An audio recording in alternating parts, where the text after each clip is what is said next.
ये कहानी एक छोटे से गांव की है। इस गांव में बिजली तो थी, पर अब तक प्रगति नहीं थी। गांव में पुरानी सी एक चक्की थी।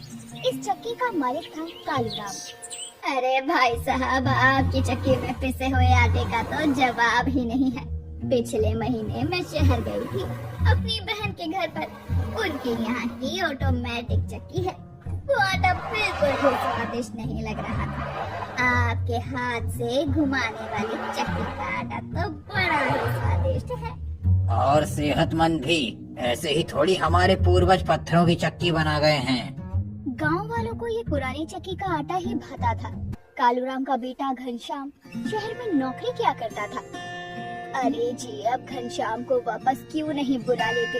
आजकल मेरी तबीयत भी ठीक नहीं रहती है।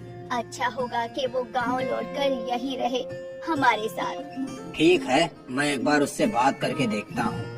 कालूराम ने घनश्याम को फोन लगाया। हेलो बेटा, कैसा चल रहा है जीवन वहाँ? मेरा जीवन यहाँ बहुत अच्छा है, पर बेटा तू वहाँ अकेले रहता है। तेरी माँ और मैं बूढ़े हो चुके हैं। हमारी इच्छा है कि तू भी हमारे साथ गांव में रहे। मैं गांव तो आ जाऊंगा, पर गांव में क्या करूंगा? तू अपनी चक्की चला लेना। बाबा, मुझे आपकी चक्की चलाने वाला काम बिल्कुल पसंद नहीं है। बहुत मेहनत वाला काम है। आप ऑटोमेटिक चक्की क्यों नहीं ला देते? क्योंकि गांव के लोगों को बस पत्थर की चक्की का पिसा आटा ही अच्छा लगता है। वो इसीलिए क्योंकि उन्होंने वही खाया है। अगर उन्हें ऑटोमेटिक मशीन का आटा देंगे तो कुछ दिनों में उन्हें भी आदत हो जाएगी। मुझे नहीं लगता, पर तुम कोशिश जरूर कर सकते हो। ठीक है पिताजी, मैं अगले हफ्ते ही गांव लौटूंगा। ठीक है। घनश्याम गांव लौटने वाला है। ये सुनकर कालूराम बहुत खुश था। उसने ये बात अपनी पत्नी मनोरमा को भी बताई। दोनों बहुत ज्यादा खुश थे। एक महीने बाद घनश्याम गांव लौट आया। वो अपने साथ एक ऑटोमेटिक चक्की भी लेकर आता है। ये क्या चीज है बेटा? ये ऑटोमेटिक चक्की है माँ। इसमें बस बटन दबाओ और झट से आटा पिस जाता है। अच्छा है, अच्छा है। कालूराम इस चक्की को देखकर परेशान था। वो जानता था कि गांव वालों को पत्थर की चक्की का पिसा हुआ आटा ही पसंद आता है, पर वो घनश्याम को कुछ बोल नहीं सकता था। अगले दिन घनश्याम ने कालूराम की दुकान में ऑटोमेटिक चक्की भी लगवा दी।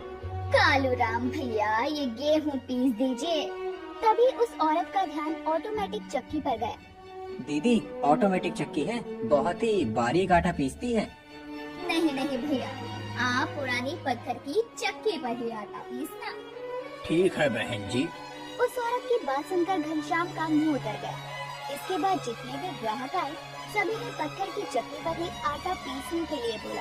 सुबह से रात हो गई, घनश्याम की ऑटोमेटिक चक्की पर कोई भी आटा नहीं पिसा। मायूस मत हो घनश्याम, आज नहीं तो कल तुम्हारी ऑटोमेटिक चक्की पर ग्राहक आएंगे ही। कालूराम घनश्याम को दिलासा तो दे रहा था, पर वो जानता था कि ऐसा होगा नहीं।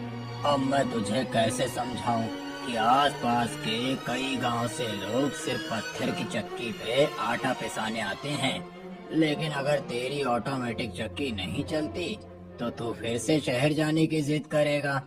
हे भगवान, कोई तो रास्ता निकालो। मुझे मेरा बेटा यहीं पर चाहिए। अगले दिन फिर से दोनों बाप बेटे अपनी चक्की पर लौटे। आज भी कालूराम की पत्थर वाली चक्की पर ही भीड़ थी। ऑटोमेटिक चक्की पर एक भी ग्राहक नहीं था। ये सिलसिला कई दिनों तक चलता रहा। अब घनश्याम मायूस हो चुका था। उसे समझ आ गया था कि ऑटोमेटिक चक्की गांव में बिल्कुल भी कामयाब नहीं रहेगी। पिताजी, आप सही कह रहे थे। ऑटोमेटिक चक्की यहाँ पर बिल्कुल नहीं चलेगी। अब मैं सोच रहा हूँ कि मैं वापस से शहर लौट के कोई और काम ढूंढ लूं। नहीं बेटा, मुझे और तेरी माँ को तेरी जरूरत है।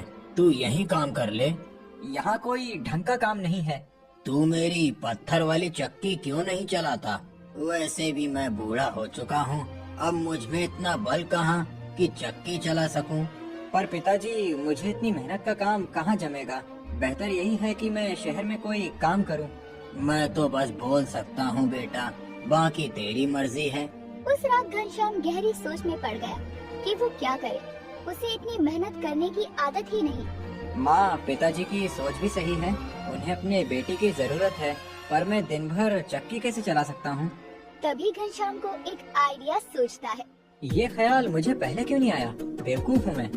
अगले दिन घनश्याम दुकान पर गया। उसने अपनी पुरानी मोटरसाइकिल का पहिया निकाला और मोटरसाइकिल के पहिए को बेल्ट की मदद से चक्की के हैंडल से जोड़ दिया।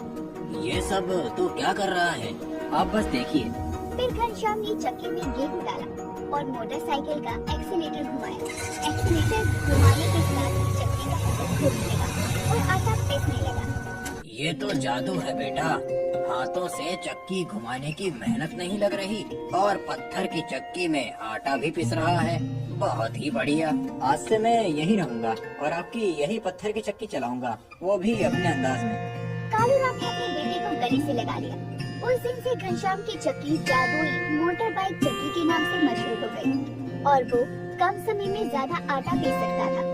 इसीलिए उसके ग्राहक भी बढ़ गए और आमदनी भी। फिर कभी घनश्याम के दिमाग में शहर लौटने का ख्याल नहीं आया। जादुई मोटरसाइकिल चक्की ने कालूराम और मनोरमा को उनके बेटे का साथ लौटा दिया।